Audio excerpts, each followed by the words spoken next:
right. We sincerely apologize. We are coming a little bit behind schedule. We had to quickly sort out one or two here. So my guest is already seated, Dr. Alphonsus, right? No, Adolphus. Adolphus. I'm not a doctor, I'm a mister. Okay, mister. All right. I mean, maybe I'm projecting into the future. Who knows? Okay, so, I mean, let's analyze our debt issues first. Under different democratic regimes, within an 8-year bracket from 1999, former President Olusegun Obasanjo met our external debt at $29 billion. By 2007, you know, it was down to $15 billion. Now, between ex-President Umaru Yar'Adua, who, of course, may so rest in peace now, and Goodluck Ebele Jonathan, it ballooned to $32 billion by 2015. And by the end of last year, 2022, President Muhammadu Buhari had shot public debt to around $103 billion, comprising federal, states, and, of course, the FCT and domestic component as well. President Obasanjo, when he came on board, you know, decreased it by $14 billion. Yar'Adua increased it by $17 billion. The current administration under President Muhammadu Buhari boomeranged it by $73 billion. And the projection at the current rates, according to experts, will rise to around $172 billion this year. But after the loan swap and new borrowing to fund that we saw in the 2023 budget, first, I want to ask you, are you bothered by this loan? And secondly, is the IMF, you know, out to really help Nigeria by giving out the money that they are giving out? $800 million, according to Finance Minister. Well, Daniel, first of all, let me thank you for having me on your program. I consider it a very big privilege. I also want to send out greetings to all my Muslim brothers who are, I mean, all of us are celebrating today. So that's why some of us are casually dressed to join in the celebration. But Daniel, back to the question. Yes. Our debt profile, it's been very worrisome, you know, to some of us over the years. I mean, you've given a retinue of, you know, figures from 1999 to date. We are now below, we are just slightly below 500 billion, and it's being touted to be about 77 billion sometime mid-year this year. I would say I am bothered, but at the same time, I'm not bothered because I'm an advocate of borrow and spend. But when you do borrow, make sure your borrowings go to critical infrastructures. Okay. So if you borrow and dispense, you know, towards development, towards critical infrastructures, you won't have any problem. But when you borrow for consumption, then there's going to be definitely a problem. So if you want me to answer that, definitely, I'm a bit worried, especially with the last borrowing of about $800 million. But I'd like to give you a background, you know, of that $800 million. So the federal government has told us that they want to remove subsidy sometime within the next few months. Yes. And when that is done, they anticipate, which is good, that some people, you know, will suffer, you know, because of the inflation that will spike. And then they envisage that about 50 million people will suffer, about 10 million households at an average of 5 persons per household. Yes. That 50 million people will suffer. So what do they do to be able to ameliorate it? So they go to the IMF. And then the IMF disburses that 800 million. And it's expected that from their social register that the FG has said they've created over time, and that the social register was also jointly developed with IMF. They see themselves giving 5,000 naira to each person for a period of say between 90 days to 180 days. But even within the federal government circle, there's still that concern that the tenor of 90 to 180 days may not be enough. True. You know, so because you cannot tell, and because in this country certain things cannot be predicted, so you can't tell, you know, how long the impact will be felt. You know, and so the government feels that, okay, so we can still talk about how to continue to ameliorate the sufferings of those people. So that is just the background, you know, to the disbursement of this 800 million. Now, the question is, considering the inflation, considering the inflation, what will 5,000 be able to achieve, for someone in a month? I'm a bit disturbed. I don't have the figures that the IMF and the federal government worked with. Perhaps, maybe they should be able to really tell us if 5,000 will be able to carry all those people over the whole month. I mean, these are concerns. These are concerns. And there are people who also believe that at a critical time like this, in the life of this administration, I mean, these are critics now. At a critical time like this, that IMF should not be disbursing to the federal government. I mean, that's their argument. Professionals like us will look at it and say, well, I mean, it's neither here nor there. It depends on what the federal government wants to use it to achieve. So it's a policy statement. The federal government can go out, and achieve that. So by that, you can't really say whether the IMF is doing us well. You can't really say whether they are not doing us well. But I know that in critical borrowing situations, as a financial expert and as a banker of many years, when you are faced with an administration who is gradually winding down, what you do is to begin to talk of how to pay down and not how to disburse new loans, because those loans, you never can tell the pocket that they will go. So that's how I like to take it. What you're saying now is it would have been rather better if the government of the president-elect, all right, maybe being the one to be in this situation, rather than these outgoing governments. Yes, I think that usually there's a transition committee, all right. So, of course, government is a continuum. All right. I mean, let's have that at the back of our mind. Government is continuous, so it's a going concern. So, but I would rather think that since there is a transition committee, the present administration could as well put it in the handing over note as something that they wanted to do, all right, something that they wanted to do that they couldn't achieve.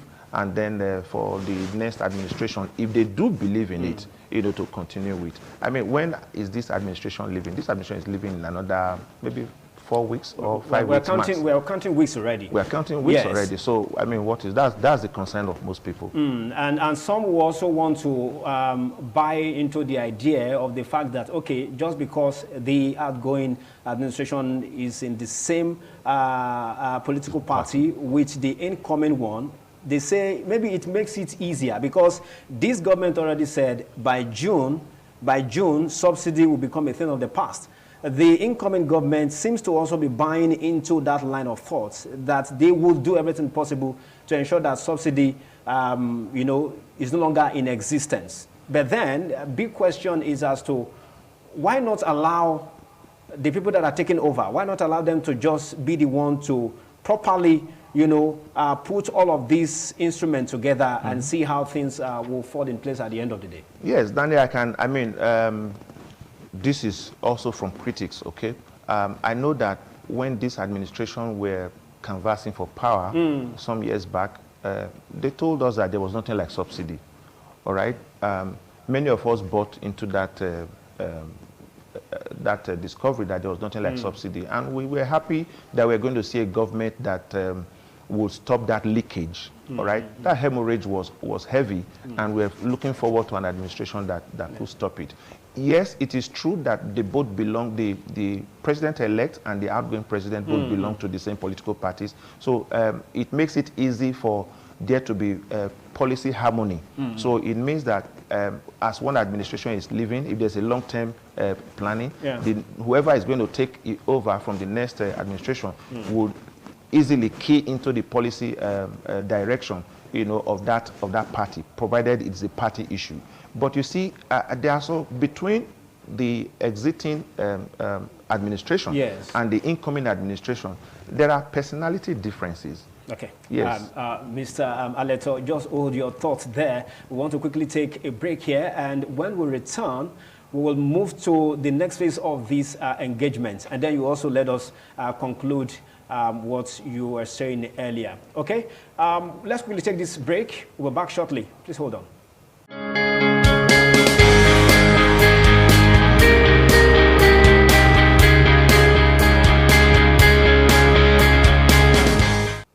All right, Thank you so much for staying with us. The program is still Business This Week. We are live in Benin City. This, of course, is independent television. A very renowned banker, financial expert, of course, in his own right. Talking about Mr. Aleto. He's been helping us to have a better understanding as to the modest $800 million, according to the finance minister, Zainab Ahmed. She said, we have secured a modest sum of $800 million.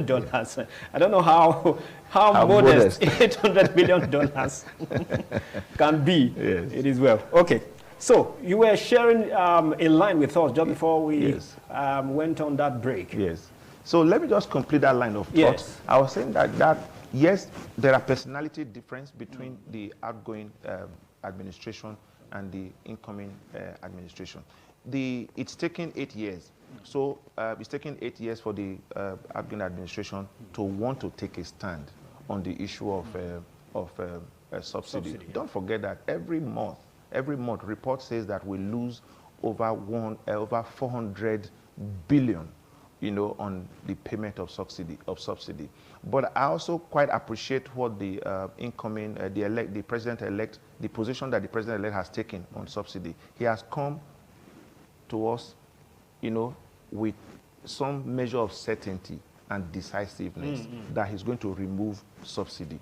Now, if he's going to remove subsidy, for him to have taken that position, I guess that he would have had his own strategy. So it is not for the outgoing administration. I know someone watching now and listening to you say, hopefully. So that's what I think. I think that it should just be left for the new administration, because the new administration have displayed political courage and the will, to face the issue of subsidy head on. And I think that they shouldn't be guarded. Yeah. Okay, so a quick one. According to the Minister of Finance, and let me quote exactly what she said. We have secured a modest sum of $800 million from the World Bank to drive palliative, and we are targeting 10 million households. You mentioned that earlier, or 50 million vulnerable Nigerians in the first instance. A big question is, yes, 10 million, 50 million, and all of the figures. I don't know. You are an expert. Do we have a database that can capture, or that has been able to capture, the vulnerable ones among us, Nigerians? Okay, Daniel, I don't work in government, okay? Yes, I don't work in government. But I know that from what people say, people have their own reservations about those figures, all right? And those reservations, they stemming from during the COVID-19 period, when the minister told us that while we were at home, certain number of school children, certain number of vulnerable members of the society, we are being taken care of by the government, and people ask their questions. So my comfort about that revelation is that the Honorable Minister has told us that they have a social register. The social register is what contains the name, the description, the location, who these individuals are, and that register was built, in conjunction with the IMF. So I believe that for the IMF to want to risk their money, they would have done enough due diligence, to verify the existence, the authenticity, of the names that are in that register. You want to toe the line of IMF having a verification to seeing that this money is released to the government. But then some also will be wondering as to why it will be an outgoing government that will be the one to be asking for the loan, and for the financial institution, the IMF itself now, to also be in a situation to also be giving out the loan, knowing that the lifespan of the government is less than it's a matter of weeks, weeks away. Some controversy there. Some are saying, could it be that maybe some agreement behind the scene that is not available in the public domain may have been reached between the IMF and, of course, those who have gone to secure this loan on behalf of the government, to see that the money comes out And then they tell us they tell us what we need to hear. Yeah, in this country, a lot of things, people say a lot of things. Okay, people say a lot of things, and I'll draw your attention to one. For instance, this 800 million. Yes.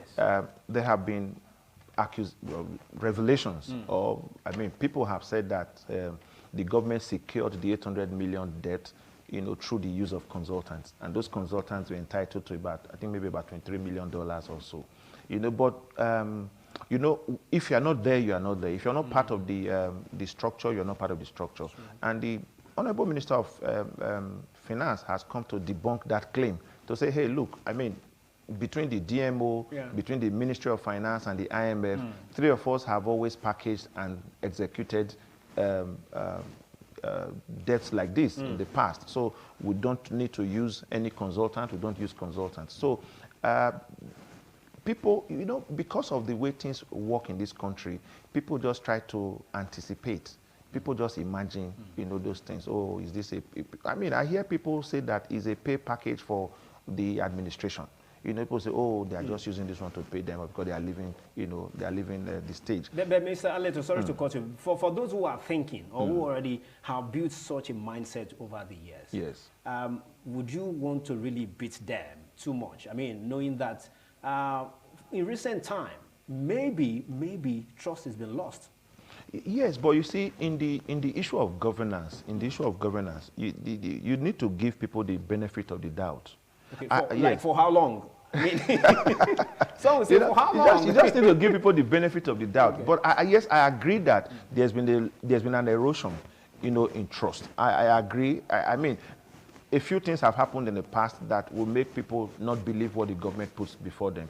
But I think that because of my background, when you're giving somebody a loan, the person will provide all the documents that is required, to convince you. At times, those documents are fake. At times, you verify the documents looks good. But you see, at that point, you just give the benefit of the doubt. I think that, critics, should give the government the benefit of the doubt, no matter what the history, of this government, has been. So, if at the end of the day, after the government leaves office, and well, it's clear, it's almost done and dusted that the $800 million is going to be disbursed. You see, my worry. See, there are very key issues. Okay. There are very key issues, with the disbursement.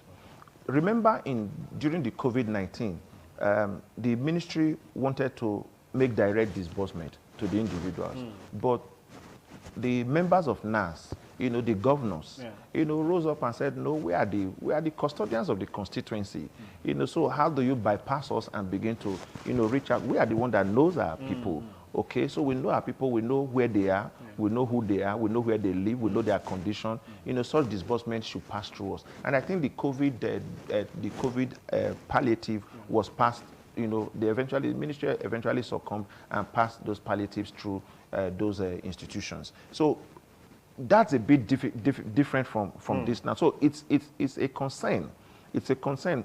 If the disbursement is going to still go through those people, or it is going to go into the direct bank account of these individuals, that have been quoted in the social register. That's one concern. The second concern is looking at the fundamentals, of debt creation. You see, for you to create a debt, there are three concepts that you must have in mind.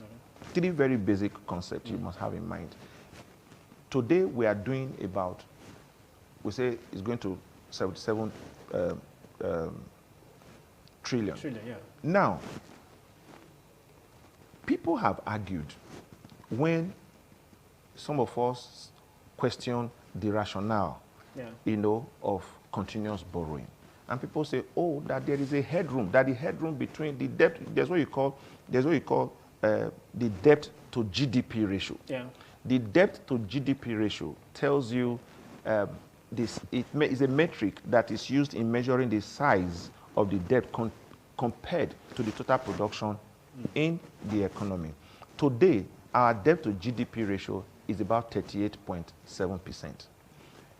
The IMF says that for developing countries like ours, it should not be more than 64%.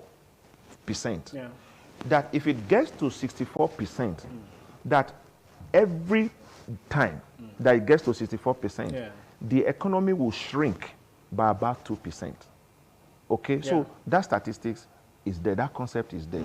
The second concept to borrowing is the concept of revenue to GDP.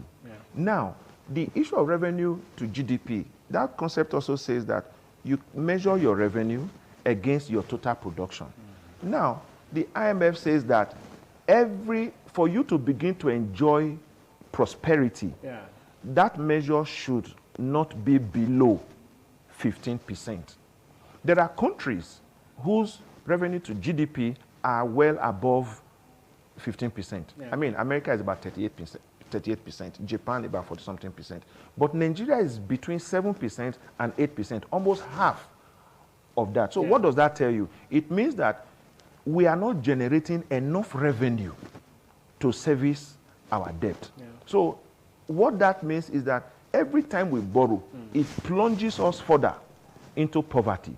So you think that you are borrowing to alleviate poverty, you think that you are borrowing to pull your people out of poverty, but because the revenue to GDP is, I mean, the ratio is far, far below what is recommended, it plunges everybody into poverty. The third concept that is also used, you know, at a time like this that I expect that the government will use is what you call the debt service coverage ratio. Now, the debt service coverage ratio tells you how much of your revenue that you are going to use to service any debt that you incur. Today, Nigeria is using maybe about 92%, as at last count, 92% of revenue to service debt. You see, when you put all this together, it becomes worrisome. It becomes a big issue. And then you begin to wonder why the government keeps borrowing. But I tell you that if they can look at that debt to GDP ratio, you say, okay, everybody keeps telling you, oh, we have a wide margin. Until we get to 64, let's not stop. Until we get to 64, let's not stop. Japan has about 320%. America has about 220%. You know, GDP rate, which means they have borrowed in excess of 100%, in excess of 200%, you know, they keep borrowing. But when they borrow, what do they use it for? Does it attract revenue? Does it create a stream of revenue to enable them service the debt as at when they are supposed to service? Now, coming back to this 800 million naira debt, the Honorable Minister has also told us that when this 800 is borrowed, when it's borrowed, that it will free up cash flow. So it means that you borrow 800, you use it to alleviate the poverty situation of your people. Then the 400 billion that we used to pay on a monthly basis, it will free up the cash flow. That's the interpretation. So if it frees up that cash flow, they assure us that they can use that 400 billion, you know, to do a lot of things. The oil companies will wake up, you know, their cash call instances will become easier for them. They have money for that project. Yes, that is it on paper, but you know, just like we are saying, people are skeptical. Very skeptical indeed, and for those who are watching as well this afternoon. But a quick one, Mr. Aleto. Now, 77 trillion naira, that's the debts that this administration... That's the debt stock. That's the 77 is trillion. 77 is the projected debt stock. So today we are around 48. So the $800 million, will this be part of it, or this will be separate? Oh, of course, Daniel. I mean, if you borrow from Bank A, we have to, I mean, we need this clarification so we'll know, as a country, we'll know where exactly we are, and then the incoming government can know, you know, the load, the enormous work, you know, that it's coming to inherit. Yes. It's going to be part of it, because when you borrow, if you borrow from Bank A and then you go to Bank B to go and borrow, you won't say because Bank A is a big bank, the one you borrow from Bank B that's a smaller bank won't be counted as your debt. A debt is a debt. So once they disburse, you consolidate all the debt and it becomes the debt of Nigeria. Wow. That's the way it is. So the ways and means of this that the CBN has, some say it seems the CBN seems to be going out of line because the borrowing now from the CBN itself, that's the ways and means which is supposed to be for maybe special situation, shouldn't be done abruptly. Some persons say CBN is just using the ways and means in way that pleases the leadership. Oh, okay. So I don't know what you make of this so much money that this administration has taken from the CBN. Yes, I like to also enlighten people. When they make some statements. Some statements are spurious. Some statements are made from sentiments or emotion. And they may not be the fact. So if the CBN is the last lender, is the lender to the government. True. I mean, it's a responsibility of the CBN. You can't take that away from them. They are the lender to the government. So if the government needs funding, the CBN will be there to provide it. But you see, what the CBN has also done is to identify critical areas where the government needs funding. All right? And I think that the CBN has done well in that regard. You think so? Even though with over 22 trillion that has. So what? I mean, you have the anchor borrowers fund. Yes. I mean that we are giving to agriculture. Beautiful project, okay, with beautiful concept, with beautiful delivery. But what happened? The individuals, people like you and I, took that money and decided not to bring it back because they felt that it was their own share of the national cake. Mr. Alex, I didn't take the money. So I think that the CBN is just doing their job, okay? The CBN is just doing their job. I won't subscribe to the fact that the CBN is going out of line because the administration, that we are talking about is the employer of the CBN. So the CBN is part and parcel of the administration, and they will do everything possible to make sure that the liquidity requirement of the administration is intact and is optimal. Good to know that. So let's talk about the micro economic sector of the economy. This is a sector that contributes so much to the economy generally. With what we have on the ground now, what implications do you think it will have on that sector? Okay, so let me give you a perspective. Let me give you a perspective, and it has to do with numbers. Even though I don't like, giving too much numbers, so that people can follow. The micro sector consists of over 70, maybe about between 70 to 80% of our GDP. Small, medium enterprises alone, constitute about 50.9%. All right? Then you add the micro. You now have the MSME. Well above 70%. I mean, that gives you, so that if something happens to that sector, it begins to give you an idea of what is going to happen to the economy. All right? So, and this is purely an informal sector. True. Yes, it's purely an informal sector. Even though with the recent, Naira redesign policy, the CBN had tinkered with that informal nature. I could say they've tinkered with that informal nature. But we are back to that position now. A lot has happened at the micro level. A lot has happened there in terms of business stagnation. I play an active role in the microfinance subsector. I know what we are going through in that sector. A lot of businesses have closed down in the micro subsector. Inflation has eroded whatever value that they have created. Yes, the increase in interest rate, because at the last MPR interest rate has just been increased. The increase in interest rate has made it more difficult for them to access funds. And then because you know the informal nature of their business, even accessibility to funding, in commercial banks and all that has been a big issue. But the microfinance banks have been able to access, and some other informal, family, friends, and other source of borrowing has sustained that sector of the economy. But it has become so increasingly, difficult. People can't move from one place to the other because of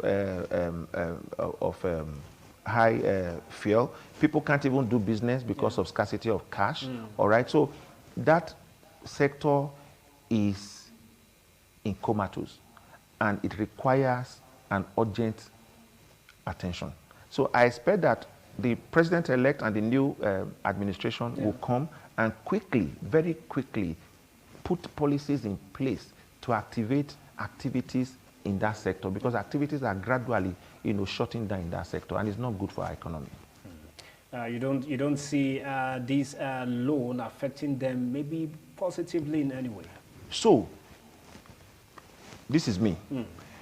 If, for any reason, the FG keeps to its plan, and there are no gaps, if you throw $800 million into that informal economy, the activities will wake up. The activities will be activated. So it means that they will have more, not even on one-on-one basis, but on a holistic basis. 800 million does enter into the economy and goes into that sector. It's going to activate a lot of activities. It's going to wake up a lot of businesses, to the advantage of the entire economy. But just like we always say, there are a lot of skepticism. People will really not believe that such money will get to that place. But I like to be optimistic, and give them a benefit of doubt. 800 million into the micro sector, that sector will wake up. Mr. Aleto, I really appreciate your time with us. We really will look forward to having you to help us dissect something else. It's got to do with the economy. You've shown your expertise as far as the financial sector is concerned. We appreciate your time with us on the program. Thank you so much, Daniel. Thank you. I'll always be around when you invite me. Okay. Thank you. So you keep calling Daniel. The name is Dennis. Oh, Dennis. Okay. So. Okay. All right. So that's Dennis. Okay. So the program has been Business This Week. We'll do it again next week, Friday. Until then, I want to say let's keep hope alive. And then, hopefully, the incoming administration will do what we are yearning for, and that is that everyone gets to have a sense of belonging in what happens in governance. Have an amazing holiday. See you next week.